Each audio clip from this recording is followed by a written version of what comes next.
Song family, कैसे आप ठीक होंगे। आपका अपने चैनल पर बहुत बहुत स्वागत है। चैनल को लाइक शेयर सब्सक्राइब जरूर करें। राधा स्वामी जी, जी राधा स्वामी जी, जी राधा स्वामी। कबीर साहिब कहते हैं कि केवल नाम जप से मुक्ति नहीं मिलती है। क्यों नहीं मिलती है? वो नाम जाप कर रहे हैं तो कबीर तो कहते हैं कबीर साहब के नाम सिमरन करो। फिर कहते हैं कि इस नाम की मुक्ति नहीं मिलेगी। इसका भेद क्या है? फिर हम जानेंगे कि वास्तव में कबीर साहब क्या बताते हैं, भगवान कहा है और अनुभव कैसे किया जाता है और किस प्रकार से व्यक्ति के जीवन में गरीबी आती है। उपाय किया जाए, गरीबी दूर हो जाए। और एक पतिव्रता स्त्री, जो पतिव्रता स्त्री पत्नी होती है, उसकी शक्ति क्या है? मनुष्य पतिव्रता हो सकता है? सारी चीजें कबीर साहिब बताते हैं अपनी वाणी में। सबसे पहले कबीर साहिब की जो वाणी है वह शब्द नंबर 40। कबीर कहते हैं कि पंडित बाद बदे सो झूठा।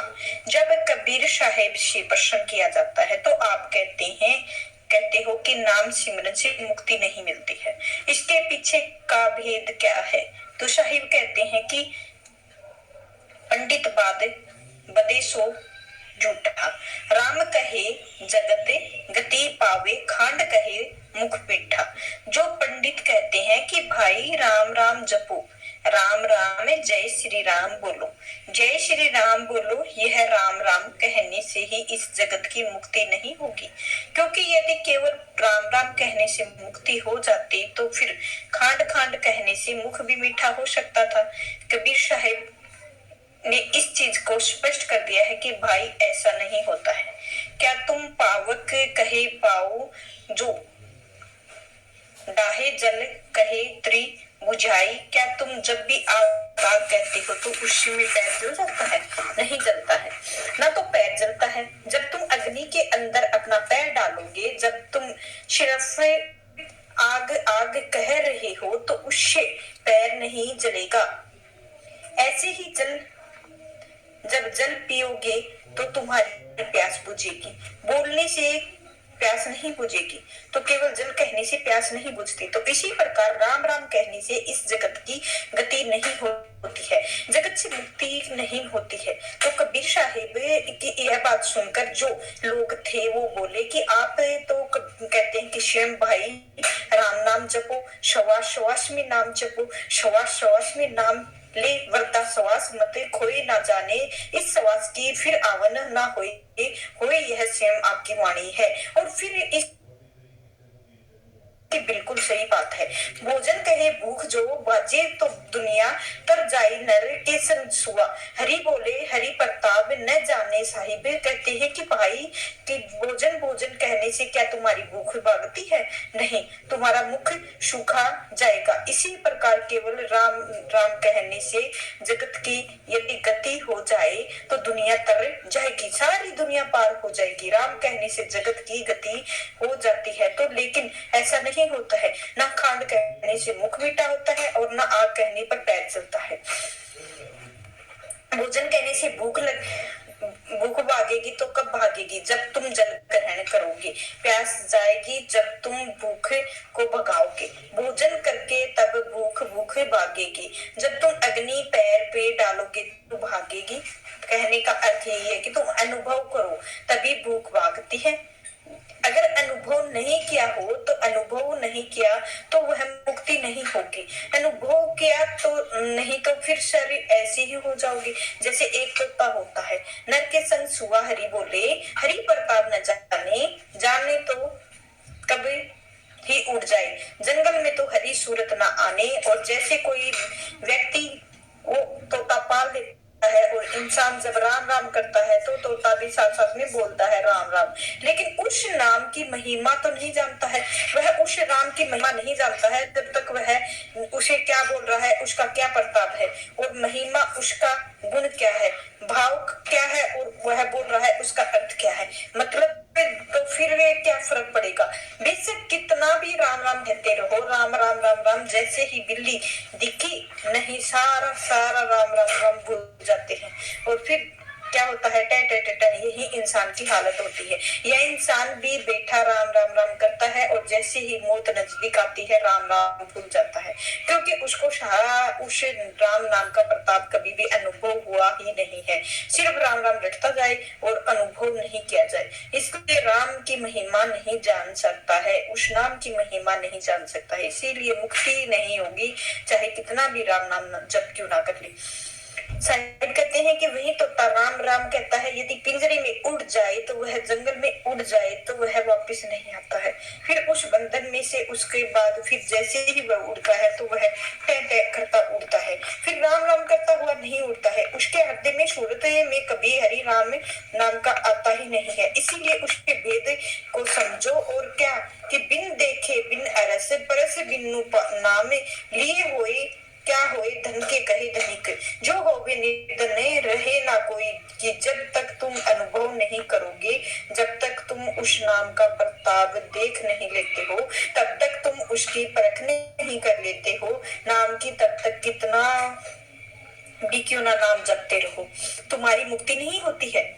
जैसे धन धन कहने से कोई धनिक नहीं होता है, क्योंकि यदि धन धन कहने से धनिक हो जाता है तो संसार कोई निर्धन ही नहीं रहता, तो गरीब रहता ही नहीं, तो धनवान हो जाता है हर कोई इंसान। तो पहले तुम्हें जानो उसका भेद क्या है, मुक्ति क्या है और साची प्रीत विषय माया, सो हरि भक्त ने की फांसी कहे कबीर एक, राम भजे बिने बांधे और यमपुर जासी, सच्ची प्रीत हम लोगों की किससे है, विश्व से सच्ची प्रीत है माया से है।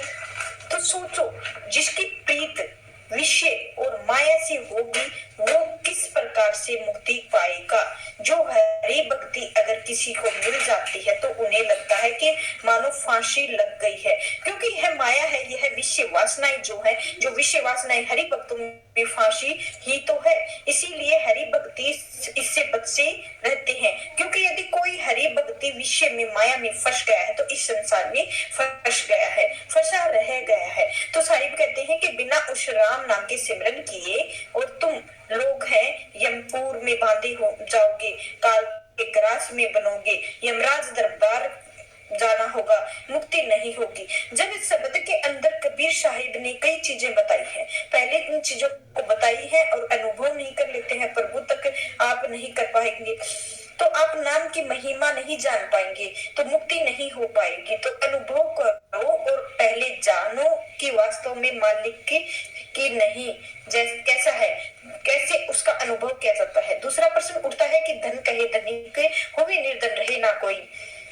अगर धन के कहने से कोई लोग धनी हो जाए तो फिर कोई भी निर्धन नहीं रहेगा। यह तो निर्धनता आती क्यों है, यह गरीबी आती क्यों है, फिर गरीबी को हटाकर फिर धनी को कैसे हुआ जाए, क्योंकि धन कहने से धनी नहीं होता है, धनी कैसे हुआ जाए, यह सब प्रश्न उठे जाते हैं। कबीर साहिब के बारे में बताते हैं कि भाई सबसे पहले तो जानो भगवान का अनुभव कैसे होगा। तो साहिब कहते हैं कि एक व्यक्ति बड़ा बेरोजगार है, एक पैसे का मोहताज है और पैसे को कीमती के लिए मानो लाखों करोड़ों है, वह इसी को उठपटांग के में कहीं नौकरी मिल जाए तो एक व्यक्ति के पास उसे जाने का उसका साक्षात्कार और दूसरे के नगर में जाना था, लेकिन जेब में सिर्फ 4 आने थे, उसकी जरूरत कम से कम 10 आने की थी और 10 रुपए की थी। इकलौता साक्षात्कार कपड़े उसने पहने, पड़ोसी ने उसने अनुभव स्त्री करवाया, क्योंकि कपड़े पहनकर तैयार होकर ही फिर चला देता है, तो 2 रोटी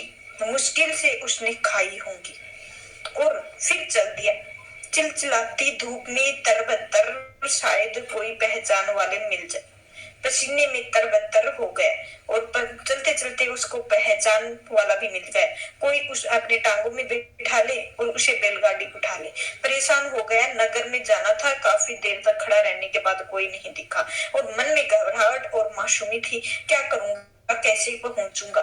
तो मेरे पास तो मंदिर था, वहां पर भी पहुंच के दर्शन करने थे और प्रभु के फिर सीढ़ियों पर बैठ गया। फिर सोचा कि शायद कोई आए और शायद कोई उसके साथ बैठकर नगर में जा सकूं, समय पर पहुंच सकूं। और वह सीढ़ियां अपने पास फकीर बैठा था, देखा कि कितने पैसे जेब में है और कितने पैसे मेरे पास हैं, मेरे घर में है।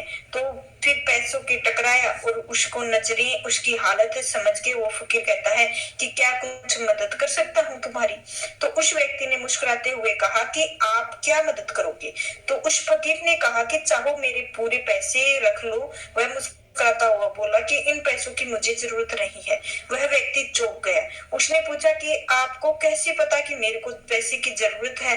तो फकीर ने गंभीरता से कहा कि मुझे लगा कि शायद आपको जरूरत है, क्योंकि व्यक्ति ने कहा कि हाँ, तुम्हारा क्या होगा, तुम दिन भर भीख मांगते हो, कमाती हंसता हो बोला, फकीर था साहिब, मैं मांगता ही नहीं हूँ, बस लोग मेरे को कटोरे में पुण्य कमाने के लिए डाल देते हैं। फकीर ने उनका मुंह नहीं, सिर्फ भूख लगती है। तो वह व्यक्ति कुछ जड़ी बूटियों और कुछ औषधियां लगती हैं। मैं थोड़ा बीमार रहता हूँ तो खुद को अपना सारा पैसा मंदिर में दान पेटी में डाल देता हूँ, इसी से धन की जरूरत नहीं है। उस व्यक्ति के हैरानी से पूछा कि यहाँ बैठते क्यों हो। तो फकीर ने कहा कि आप जैसों की मदद करने के लिए मैं यहाँ पर बैठता हूँ, और मंद मंद मुस्कुरा दिया। फिर उसकी तरफ देखा तो उस व्यक्ति ने मुंह में देखता रह गया कि उसने जो फकीर था वह उस फकीर ने उस व्यक्ति के हाथ पर 10 रुपए रख दिए और बोला, जब हो तब लौटा देना। वह व्यक्ति शुक्रिया जताता हुआ वहां से अपने गंतव्य तक पहुंचा। तो उधर पहुंचा तो इंटरव्यू में वो है चैन हो गया और नौकरी मिल गई। खुशी खुशी से वापस आया और फकीर के धन्यवाद दिया। फिर मंदिर पहुंचा तो फिर उसे बहुत भारी भीड़ थी। वह उसके व्यक्ति को देखा और फकीर मरा पड़ा था। बहुत आश्चर्यचकित रह गया कि एकदम से भौचक्का रहकर उसने पूछा कि भला यह सुबह तक ठीक थे, ऐसा क्या हो गया। पता चला कि किसी बीमारी के परेशान थे और सिर्फ औषधियों पर जिंदा थे। आज उसके पास औषधियां लेने के लिए धन नहीं था तो और उन्हें कहीं ले जाने के लिए कोई तैयारी भी नहीं था। तो उसके पास पैसे नहीं थे ताकि वह अपना इलाज करा सके। तो वह व्यक्ति बड़ा अबाक सा रह गया कि फकीर को देख रहा और मर चुका था। मरते मरते भी वह अपने पैसे मुझे दे गया। पैसों की उसकी जिंदगी का धर्मदार था और पैसे उनकी जिंदगी बना दी थी। भीड़ में बोला कि अच्छा हुआ मर गया, यह भिखारी तो मुझे बोझ के होते थे, कहीं काम का नहीं था। लेकिन उस व्यक्ति के लिए व्यक्ति के भिखारी नहीं थे, बल्कि वह व्यक्ति भगवान के समान थे। अपना धन देकर, अपना जीवन देकर उस व्यक्ति का जीवन संवार गया था, नौकरी दिला गया था। और ईश्वर का अनुभव ऐसे ही होता है। ईश्वर हर एक के अंदर है और सब घाट मेरे सैया सुन सेज ना कोई, बलिहार व घटे और घट पर घट होई। तो यूं ही हर एक के अंदर है, कोई घट कोई हद उससे सुनना नहीं है। बस फर्क तो ये है, केवल समझने का है। आप जैसे समझना चाहते हो वह आपको समझ में आ जाता है, जैसे अनुभव करना चाहते हो आपको अनुभव हो जाता है। जिसका आप अनुभव नहीं करना चाहते हो वह नहीं हो पाता है। और उसका अनुभव कहाँ से होगा, वहां पर कुछ भी नहीं कर रहे हैं, अच्छा हुआ मर गया है। तो सोच रहा हूँ अगर भगवान ने मुझे इसी प्रकार दर्शन देता तो मदद करता मैं। एक और भिखारी आता है, उसने दूसरे भगवान जब अपने नजरिए से, तो इसी प्रकार भगवान ने निर्णय होता है कि लेकिन जो लोग हैं इन चीजों के नहीं समझते हैं, ढूंढते हैं बाहर परमात्मा कहीं और मिलेगा। तो भीड़ में एक व्यक्ति उठकर पूछा कि आपने बिल्कुल सही कहा, भगवान इसी प्रकार मिलता है, किसी न किसी रूप में मिलता है। किसी ने वह तपस्वी श्री राम के लिए, किसी ने किसी श्री कृष्ण के लिए और किसी कोई ना कोई नरसिंह के लिए। तो भगवान हर जगह मनुष्य के रूप में दिखाई देता है। कबीर साहब ने कहा कि ऐसा तो नहीं है कि मनुष्य के रूप में ही। मत्स्य अवतार के आप लोग कहते हैं कि भगवान का अवतार है, लेकिन बताइए मत्स्य अवतार मनुष्य या नरसिंह मनुष्य के कच्छप मनुष्य और परमात्मा के कण कण में है। एक जीव में केवल अपने व्यक्ति जहाँ करता है, जिस प्रकार हृदय में भाव प्रकट करता है वही हृदय उसी ही में बलिहार जाता है। तो लोगों को कहा कि ठीक है साहिब आपने बताया, लेकिन साथ में ही यह भी बता दीजिए कि आपको निर्धन रहे कोई निर्भरता आती है। क्यों? कबीर साहिब बोले, निर्धनता क्यों आती है, इसका एक बार स्वयं समझाना, निर्धनता आती क्यों है। आपको भी अभी बताऊंगा कि चीज समझते हैं आप। कबीर साहिब बोले कि एक मछुआरा था, वह मछुआरा रोजाना मछली पकड़ता था समुद्र से। अक्सर घर से जब भी वह आता तो वह उस नगर के सबसे अमीर आदमी को देखता और उसे देख रहते सोचता कि काश मेरी किस्मत भी इतनी अच्छी होती, इतना बड़ा व्यापार होता और उसकी किस्मत अच्छी होती, कितनी शान से जीते और मेरी किस्मत कितनी खराब है। मेरी जिसकी वजह से मैं मेहनत करने के बावजूद भी गरीब हूँ, इसे किस्मत खराब ही तो कहूंगा। तो क्या एक दिन वह भी अमीर आदमी, उसको व्यापार में बहुत बड़ा नुकसान होता है, रातों रात सड़क पर आ जाता है, रातों रात उस पर कर्जा चढ़ जाता है। तो वह जानकर गरीब मछुआरा था, वह बहुत खुश हुआ कि उस अमीर आदमी का पता चलेगा कि गरीबी क्या होती है। अब देखिए संयोग की बात तो यह है कि अमीर आदमी उस मछुआरे के पास एक छोटे से कमरे में रहने के लिए किराए पर आया। तो अब दोनों सुबह जल्दी उठकर एक साथ मछलियां पकड़ते। एक दिन दोनों समुद्र में बहुत सारी मछलियां मिली। एक दिन ऐसा आया कि दोनों की ढेर सारी मछलियां पकड़ी और बेचकर काफी पैसे भी मिले। तो जो अमीर आदमी था उसने उतने ही पैसे खर्च किए जितने उसे जरूरत थी और बाकी पैसे उसने बचा लिए। जबकि वो उस गरीब मछुआरे ने अपने सारे पैसे जो थे वो किस पर खर्चे किए, शौक पर। उसकी जरूरत पूरी हो गई, उसके बाद भी उसने शौक पर खर्चे किए, सारे पैसे समाप्त। लेकिन अमीर आदमी ने क्या किया, अमीर आदमी ने जो बचे हुए पैसों के उन्हें बचे हुए पैसों में दो लोगों के काम रख दिया, एक मछली पकड़ने वाला और एक गरीबी मछुआ। तो अगले दिन ही अकेला गया और पैसे के सारे खर्चे कर चुका था। शाम को इस अमीर आदमी के अपने दोनों साथियों के साथ इतनी सारी मछलियां पकड़ी कि मछुआरा पूरे एक हफ्ते तक भी ना पकड़ पाया। तो अमीर आदमी वही प्रक्रिया बार बार दोहराई, जो व्यापारी था उसने वही प्रक्रिया बार बार दोहराई। तो जितनी जरूरत थी उतने पैसे खर्च करता और बाकी पैसे बचा लेता। तो दूसरे लोगों को काम में लगाता, दूसरों लोगों को उसके काम कर रहे थे। धीरे धीरे देखते देखते यह व्यक्ति जो व्यापार था वह मछलियों से सबसे बड़ा व्यापारी बन गया, गरीब आदमी वही रह गया। अब आप मुझे बताइए कि इससे जो परिवर्तन आया कि गरीबी गरीबी रह गया, तो व्यापार था वह फिर से अमीर हो गया। तो इसमें भेद क्या है, भेद केवल एक ही है, भेद यह है कि सोच का, भेद था नजरिए का। क्योंकि जब अमीर आदमी गरीब हुआ तब जो व्यापारी कंगाल हुआ, तो गरीब आदमी ने जो मछुआरा था उसने मन ही मन में वो खुशी हुआ और चलो यह भी गरीब हो गया है। अमीर आदमी उससे ले रहा था और व्यापारी ने आदमी से कुछ ही नहीं लिया था, लेकिन उसकी सोच का कारण गरीब रह गया। और किसी भी प्रतिस्पर्धा मत करो, अगर करनी है तो स्वयं से करो। दूसरों की देख रेख हमेशा सोच में ही उससे क्या सीख सकते हैं। तो दूसरों का बुरा मत सोचो, बुरा सोचने से हमारा ही नुकसान होता है और हमें ही हानि पहुंचती है। तो